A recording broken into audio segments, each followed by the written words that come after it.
इंग्रजी शाळांच्या कॉम्पिटिशनमध्ये बुलढाणा जिल्ह्यातली एक वरखेडची शाळा जी आंतरराष्ट्रीय दर्जा प्राप्त आहे.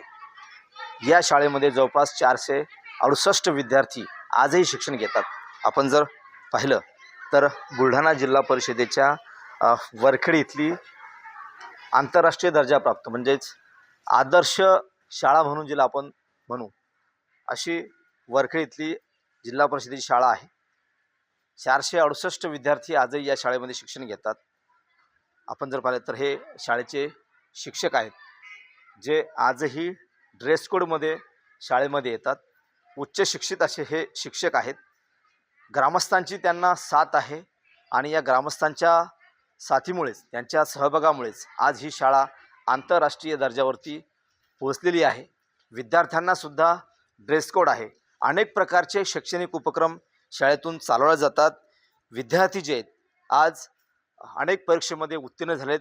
अनेक विद्यार्थी बाहेर शिक्षणासाठी गेलेत. अशा प्रकारची ही आंतरराष्ट्रीय दर्जा प्राप्त असलेली वरखेडची शाळा. मुख्याध्यापक आहेत आपल्या सोबत शाळेचे शरद बांगाळे सर. सर काय सांगाल, आंतरराष्ट्रीय दर्जाप्राप्त शाळा आहे आपली, काय नेमकं शाळेचं वैशिष्ट्य आहे? महाराष्ट्र राज्याचे शालेय शिक्षण मंत्री आदरणीय दादाजी भुसे यांच्या संकल्पनेतून आणि चिखली मतदारसंघाच्या आमचे आदरणीय आमदार श्वेताताई महाले पाटील यांच्या सहकार्याने आणि त्यांनी ही शाळा आजपर्यंत जी या ठिकाणापर्यंत आली यासाठी आदरणीय आमदारताईंनी शाळेला खूप मदत केलेली आहे. तसेच शाळेमध्ये विविध 100 प्रकारचे उपक्रम चालतात.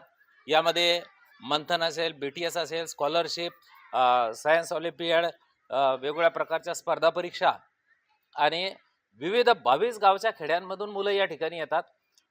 पश्चिम विदर्भातली पहिली ISO शाळा आहे आमची आणि या ठिकाणी हे सगळं करत असताना आमच्या शाळेचे जे अधिकारी आहेत, आमच्या जिल्ह्याचे जे अधिकारी आहेत, माननीय खरात साहेब, बुलढाणा जिल्हा परिषदचे CEO, शिक्षणाधिकारी माननीय विकास पाटील साहेब, आमचे BDO आणि BO वाघ साहेब, या सर्व अधिकाऱ्यांचं सुद्धा वेळोवेळी या ठिकाणी मार्गदर्शन आणि सहकार्य आम्हाला वेळोवेळी लाभतं. या सर्वांच्या सहकार्यामुळं आज शाळा इथपर्यंत येऊन पोहोचली. शाळेने आतापर्यंत विविध क्रीडा असेल किंवा शैक्षणिक असेल, प्रत्येक क्षेत्रामध्ये आतापर्यंत खूप सारे पुरस्कार मिळवलेले आहेत आणि या सर्वांचं श्रेय आमच्या संपूर्ण स्टाफला, गावाला, शाळेला आणि शाळा व्यवस्थापन समिती, सर्व पालक यांना जातं. सर काय सांगाल की अनेक विद्यार्थी जवळपास 468 विद्यार्थी शिक्षण घेतात. तुमचे अनेक विद्यार्थी बाहेरगावी शिक्षणासाठी गेलेत, उच्च शिक्षण घेत आहेत. आता सध्या स्कॉलरशिपची परीक्षा झाली, तिथेही जवळपास तुमचे काहीतरी 27-28 विद्यार्थी सिलेक्ट झालेत. कुठल्या विषयात निपुण आहेत विद्यार्थी? या शाळेमध्ये ज्या बाहेरगावून किंवा या गावातली मुलं या ठिकाणी 22 गावातील मुलं यासाठी शिक्षणासाठी येत असतात, तर ह्या विद्यार्थी उद्याच्या स्पर्धेसाठी पात्र झाला पाहिजेत आणि उद्याच्या येणाऱ्या भविष्यातील आव्हानांना तोंड देण्यासाठी तो विद्यार्थी सक्षम झाला पाहिजेत.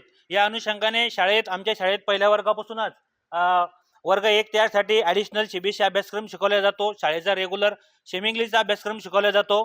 त्यानंतर विद्यार्थ्यांना स्पर्धा परीक्षेचं ज्ञान व्हावं म्हणून मंथन परीक्षा, BTSची परीक्षा असेल, या परीक्षांचं आयोजन केलं जातं. याचे क्लास घेतले जातात. वर्ग 5वीचे नवोदयचे क्लासेस चालतात. दिवसभर नवोदयची बॅच असते. की विद्यार्थी यावर्षी आमचे बरेच विद्यार्थी नवोदयाला सिलेक्ट होतील. वर्ग 8व्याची NMMSची परीक्षा आहे, त्यामध्ये आमचे 28 विद्यार्थी सिलेक्ट झाला. या स्पर्धा परीक्षांचे रेग्युलर क्लास चालतात. त्याचे सराव होतात, 15-15, 20-20 सराव होतात आणि त्याचाच परिणाम एक निकाल हा त्याचा आरसा असतो आणि त्याचाच परिणाम म्हणून आज जेवढ्या स्पर्धा परीक्षांचे निकाल लागत आहेत त्या सर्व स्पर्धा परीक्षेमध्ये विद्यार्थी निपुण मिळून तालुक्यावर नव्हे तर जिल्हा स्तरावर, राज्य स्तरावर मुलं आमचे चमकत आहेत. उद्या मी होणार अधिकारी या उपक्रमाअंतर्गत आम्ही दरवर्षी स्पर्धा परीक्षेचे 4000 प्रश्नांचा सराव करून घेतो विद्यार्थ्यांचा. मुलं त्यातही नैपुण्य मिळवत आहेत. त्यानंतर उद्या 11वी-12वीला मुलांना गेल्यानंतर JEE नीट सारखे फाउंडेशन आहेत. त्या फाउंडेशनची पूर्वतयारी या शाळेत वर्ग 5व्या वर्गापासून मुलांना फाउंडेशनचे क्लासेस सुद्धा या ठिकाणी घेतल्या जातात. विविध प्रकारचे क्रीडा साहित्य असतील, क्रीडेचे प्रकार असतील, क्रीडांच्या स्पर्धा असतील. या स्पर्धेमध्ये विद्यार्थ्यांना प्रावीण्य मिळवण्यासाठी मुलांची पहिल्या वर्गापासूनच तयारी घेतली जाते. याचाच परिणाम म्हणून या शाळेतील विद्यार्थी जिल्हा स्तरावर क्रीडा स्पर्धा असतील, विज्ञान स्पर्धा असतील, संगीत स्पर्धा असतील, बुद्धिबळ स्पर्धा असतील, कुठलीही लेखन स्पर्धा असेल, तर या ग्रामीण भागातला विद्यार्थी हा आज या नामांकित शाळांच्या तुलनेत हा विद्यार्थी कुठेच मागे नाही. कुठलेही ट्युशन नसताना फक्त शाळेतील शिक्षकांच्या मेहनतीच्या जोरावर, या पालकांच्या आमच्या प्रती असलेल्या विश्वासाच्या जोरावर या ठिकाणी विद्यार्थी तालुक्यावर नव्हे तर जिल्ह्यावर निपुण्य मिळवत आहेत. आणि आम्हाला असा विश्वास आहे की या ग्रामीण भागातील शेतकऱ्यांचे, कष्टकऱ्यांच्या मुलांसाठी जे आम्ही कष्ट घेत आहोत, या शाळेत शिकणारा विद्यार्थी हा उद्या निश्चितच डॉक्टर, इंजिनियर, वकील, मोठा अधिकारी झाल्याशिवाय राहणार नाही. हीच एक आमची तर हे त्यासाठी- शिक्षक होते. शाळेमध्ये अनेक उपक्रम चालवले जातात. स्पर्धा परीक्षा असेल किंवा क्रीडा स्पर्धा असेल, संपूर्ण ज्या क्षेत्र आहेत त्या क्षेत्रामध्ये या शाळेचे जे विद्यार्थी आहेत ते सध्या निपुण झाले आहेत, ग्रामस्थ आहेत. लोकसहभागातून तुम्ही या ठिकाणी शाळेला मदत केली. काय नेमकं शिक्षकांच्या प्रती तुमचा काय भावना आहे? नाही, शिक्षक खूप मेहनत घेतात. 2013ला बंगाळे सर आले आणि गावकऱ्यांची मिटिंग लावली आणि गावकऱ्यांनी भरभरून ज्या शाळेला जी मदत लागती ती देण्याचा पुरेपूर प्रयत्न केला. आणि मी बाजार समितीला संचालक असल्यामुळे जी दानशूर मंडळी तालुक्यातली, जिल्ह्यातली होती, त्यांच्याकडून जवळजवळ आम्ही 36 ते 40 लाख रुपये जमा करून या शाळेच्या पायाभूत सुविधा उभे करण्याचा प्रयत्न केला. पण ते प्रयत्नही कमी होते. पण श्वेताताई आमदार झाल्यानंतर जवळजवळ 2.5 ते 3 कोटी रुपयाचा निधी त्यांनी या शाळेला दिला आणि बऱ्याच पायाभूत सुविधा आज उभ्या राहिल्या. पण त्याही अपूर्ण आहेत. आणि आता 8वी नंतर या विद्यार्थ्यांचं काय, तर 9वी 10वी कुठंतरी आम्हाला जर मिळाली तर भविष्यात या विद्यार्थ्यांचं म्हणजे मुलींची संख्या जास्त आहे, त्यामुळे त्यांना चांगल्या सुविधा आणि चांगलं शिक्षण मिळेल आणि जे आमचे शिक्षक आहे यांचाही उत्साह वाढेल.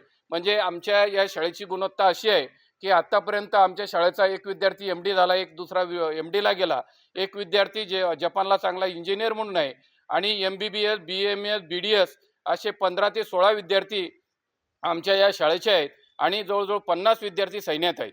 म्हणजे लोकसंख्या आमच्या गावची फक्त 1800 आहे, पण 22 खेड्यातून मुलं म्हणजे या शिक्षणाच्या भरोश्यावर आमच्याकडे येतात. आणि कुठंतरी महागडी शिक्षण पद्धती या खेड्यातल्या मुलांना, म्हणजे इथं शेतकऱ्याची आणि शेतमजुराची मुलं आहेत त्यांना पुरत नाही. तर जर चांगल्या सुविधा मिळाल्या तर नक्कीच या शाळेचं नावलौकिक वाढेल. या हिशोबानं प्रयत्न व्हावे ही अपेक्षा आहे. नक्कीच. तर ह्या होत्या शिक्षक आणि ग्रामस्थांच्या प्रतिक्रिया. वरखेडची ही जी आदर्श शाळा आहे, आदर्श शाळा म्हटलं की जवळपास सगळ्याच या ठिकाणी सुविधा असतात. तशाच प्रकारची ही आदर्श शाळा आहे. गावकऱ्यांची अपेक्षा आहे की आता सध्या 8व्या वर्गापर्यंत या ठिकाणी शाळा आहे आणि 9वा वर्ग 10वा वर्ग या शाळेमध्ये झाला पाहिजे, जेणेकरून परिसरातल्या जवळपास 22 खेड्यातले या शाळेमध्ये विद्यार्थी येतात. त्या विद्यार्थ्यांना, मुलींना त्याचा फायदा होईल आणि शेतकऱ्यांची जी काही मुलं या शाळेमध्ये येतात त्यांचासुद्धा या ठिकाणी फायदा होईल. हे जे शिक्षक जे आहेत आपल्या विद्यार्थ्यांना शिकवण्यासाठी अहोरात्र प्रयत्न करतात आणि याच प्रयत्नातून आज विद्यार्थी जपानसारख्या देशापर्यंत पोहोचलेले आहेत, MD झालेले आहेत. अनेक जे विद्यार्थी आहेत ते सध्या त्याच मार्गावर जाताना दिसत आहेत. अशा प्रकारची ही जी वरखेडची जी आदर्श शाळा आहे, एक इंग्रजी शाळांना मागे टाकण्या एवढं या शाळेनं काम केलेलं आहे. शिक्षकांचे सुद्धा या ठिकाणी मेहनत मोठ्या प्रमाणात आहे, ग्रामस्थांची आहे आणि आज ही जी शाळा जी आहे आंतरराष्ट्रीय दर्जावरती पोहोचलेली आहे. कॅमेरामन निलेश देशमुखचा गणेश सोळंकी, TV9 मराठी, वरखेड, बुलढाणा.